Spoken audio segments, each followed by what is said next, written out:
You've been told that atoms are mostly empty space. That's true. The nucleus sits at the center like a fly in a cathedral, and the electrons orbit so far out that if you scale the nucleus to the size of a marble, the nearest electron would be about a kilometer away. Everything in between, nothing, just void. That's the atom you know. That's the matter you're made of. That's the chair you're sitting on, the air you're breathing, the planet beneath your feet. Mostly nothing. So here is the question I want to ask you today, and I want you to sit with it before I answer it. What happens when that emptiness gets taken away? Not compressed, not squeezed, removed, forcibly, completely. The answer is a neutron star, and 1 teaspoon of it weighs approximately 1 billion tons. Not metaphorically, not as a rough order of magnitude. That's what the physics says. And by the time we're done here, that number is going to feel like the least strange thing about it. Let's start with a star. A normal star, the sun, say, what is it actually doing? Most people say it's burning. It's not burning, not in the chemical sense. There's no combustion. What the sun is doing is fusing hydrogen nuclei together under enormous pressure and temperature to form helium and releasing energy in the process. That energy creates outward pressure, radiation pressure, thermal pressure that pushes against gravity. And gravity is always pulling everything inward. So a star is a fight, an ongoing, unresolved battle between two forces, gravity trying to crush everything down to a point, and fusion energy pushing everything outward. The sun has been in this stalemate for 4.6 billion years. It'll stay in it for another 5 billion or so, but it won't last forever. Nothing does. When a star, a massive one, much bigger than our sun, burns through its fuel, the outward pressure drops, not gradually, suddenly. The fusion in the core stops, and gravity, which has been held back all this time, wins completely, and it wins fast. The core collapses, something roughly the size of Earth, compressed down to about 20 kilometers in diameter, in less than a second. Let that register. The entire core of a massive star collapsing to a sphere smaller than a city in under a second. The outer layers, still falling inward, hit this suddenly rigid new core and bounce, creating a shock wave that blows the rest of the star apart in a supernova explosion, one of the most energetic events in the known universe. And what's left behind, sitting quietly in the debris, is a neutron star. Now here's where I want to be precise, because I think precision matters more than awe in this moment. When the core collapses under that kind of pressure, something happens to the atoms themselves. The electrons, those distant orbiting particles, get pushed inward with such force that they can no longer maintain their positions. They're driven into the protons in the nucleus. An electron and a proton combined produce a neutron and a neutrino. The neutrino escapes, the neutron stays. This process is called neutronization, and it doesn't happen to a few atoms, it happens to essentially all of them. The entire atomic structure, every nucleus surrounded by its cloud of electrons, every atom with its vast internal space is gone. What replaces it is something that has no analogue in everyday matter. A star composed almost entirely of tightly packed neutrons with almost no space between them. Almost. That word matters. We'll come back to it. The density we're talking about here is nuclear density, the density of an atomic nucleus itself, not a material that contains nuclei, a material that is essentially one enormous nucleus, a single atomic nucleus, the size of Cambridge. And this is where the teaspoon comes in. A teaspoon holds about 5 milliliters. 5 milliliters of neutron star material weighs approximately 10 to the power of 12 kilograms, a trillion kilograms, about 1 billion metric tons. That's roughly equivalent to the total mass of all the humans who have ever lived, packed into a space smaller than a sugar cube. I find it useful to approach numbers like this not with wonder, wonder lets you off the hook too easily, but with interrogation. What would it mean to hold that teaspoon? You couldn't, of course. That mass would punch straight through the earth. It wouldn't sit on a table. It wouldn't interact with ordinary matter the way ordinary matter does. The gravitational field around just that small amount of material would be extraordinary. Now scale that up to the full star. The surface gravity on a neutron star is approximately 200 billion times the surface gravity on Earth. If you were somehow standing on the surface, you wouldn't be, but hypothetically, your weight would be around 200 billion times what it is here. Everything about your body, every molecular bond, every structural element keeping you together would be irrelevant against that force. Here's something I like to think about: a marshmallow. A small, soft, entirely harmless marshmallow. If you dropped it from 1 meter above the surface of a neutron star, it would accelerate so quickly under that gravity that by the time it hit the surface, it would impact with roughly the energy of an atomic bomb. A marshmallow, falling 1 meter. That is the environment we're describing when we say neutron star. And I think it's important to not let the familiarity of the words blunt what they're pointing at. We named it, we have equations for it, but naming something and understanding it are entirely different things. And here, the gap between those two is unusually wide. Let's talk about what we actually know, and then honestly what we don't. Neutron stars spin. Some of them spin extraordinarily fast, hundreds of rotations per second.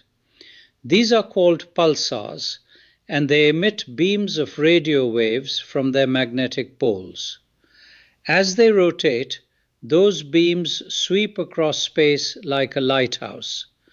And if one of those beams happens to point toward Earth, we detect it as a regular pulse, a heartbeat from across the galaxy. The first pulsar was detected in 1967 by Jocelyn Bell Burnell and Anthony Hewish. The signal was so regular, so unnaturally precise, that the team briefly labeled it LGM1, Little Green Men, because they genuinely weren't sure it wasn't artificial. That's how accurate the timing was. We now know it's a natural phenomenon. The spin rate of a neutron star is so stable that some pulsars rival atomic clocks in precision. We use them as reference points for timing experiments across the galaxy. A dead star spinning in the dark, precise enough to be a clock. But here's what we don't fully understand. Why are some pulsars so astonishingly stable? What's happening inside the crust that maintains this regularity? There are occasional glitches, sudden small increases in spin rate that suggest the interior behaves like a superfluid, a quantum mechanical state of matter with zero viscosity. That's a hypothesis that fits some of the data. It's not settled. And the core, the center of the neutron star, is the real unknown. We have no way to directly observe it. The pressures there exceed anything we can recreate in a laboratory by many orders of magnitude.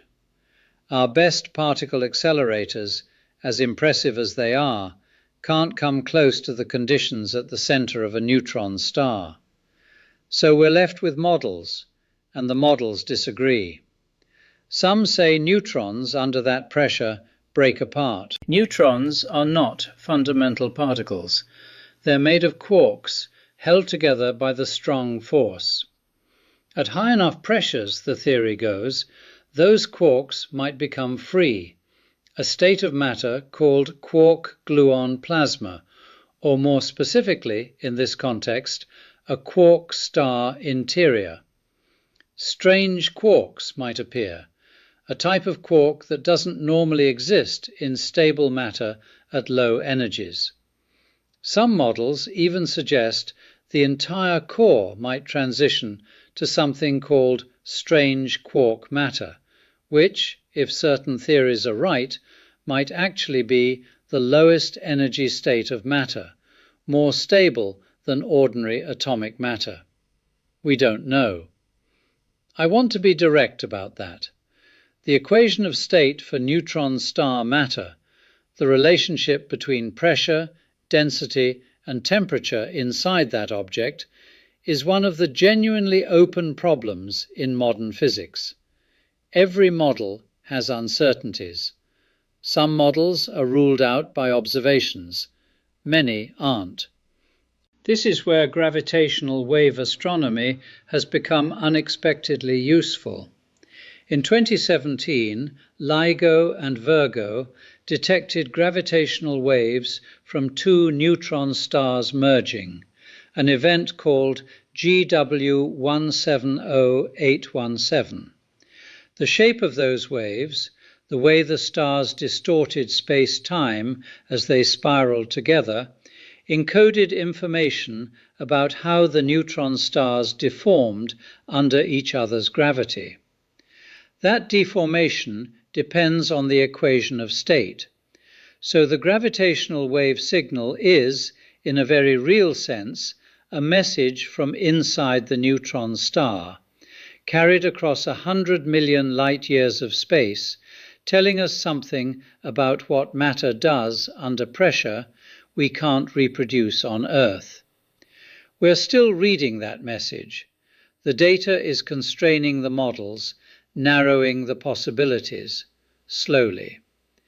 There's something else the neutron star merger told us, and this one I find quietly extraordinary. When two neutron stars collide, a kilonova, the energy released is staggering, and in the debris, heavy elements are forged: gold, platinum, uranium, iridium. These elements can't be created in normal stellar fusion. They require an environment of extreme neutron density and explosive energy. A neutron star merger is exactly that environment, a rapid neutron capture process that builds heavy nuclei faster than they can decay. The gold in a ring, the platinum in a catalyst, the iridium in a watch case. There's a reasonable probability, actually better than reasonable, it's now the dominant theory, that those atoms were created in a collision between two neutron stars somewhere in the galaxy, billions of years before the solar system formed. They scattered through space, eventually found their way into the gas cloud that became the Sun and Earth, and here they are now. In your jewelry, in your electronics, in your blood, if you have gold-based medicine. The universe made those atoms in one of the most violent events that can occur in nature, and then scattered them across billions of years and light years, and they ended up here. I find it difficult to think of a cleaner example of physics being personal. So let's come back to the question I opened with. Not the teaspoon, we've handled that. The deeper question. What is matter really when you take away all the space? An atom, as I described, is almost entirely empty.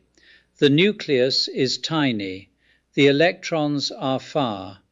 The rest, the vast majority of what we call matter, is void, held in place by fields, by forces, by quantum mechanical rules that prevent electrons from falling into the nucleus. The Pauli exclusion principle, electron degeneracy pressure. These are the forces that give matter its solidity, its volume, its apparent substance. A neutron star is what happens when those rules are overridden. When gravity is strong enough to ignore the Pauli exclusion principle for electrons, to force them into protons anyway, and what's left over must be held up by a different version of the same principle, now applied to neutrons. Neutron degeneracy pressure, that's what stops the collapse. That's the floor. And if the star is massive enough, gravity overrides even that. The neutrons can't hold, and the collapse continues to a black hole, a point of infinite density, or at least a point where our equations stop making predictions, where the physics as we currently know it simply ends. A neutron star is the thing between ordinary matter and that final silence. It's matter at its most extreme before mathematics stops working. It's the last place where the physics holds, barely, and we can still, with great effort, say something true about what's happening inside. 1 teaspoon weighs 1 billion tons, but that number isn't what I want you to walk away with. I want you to walk away with this.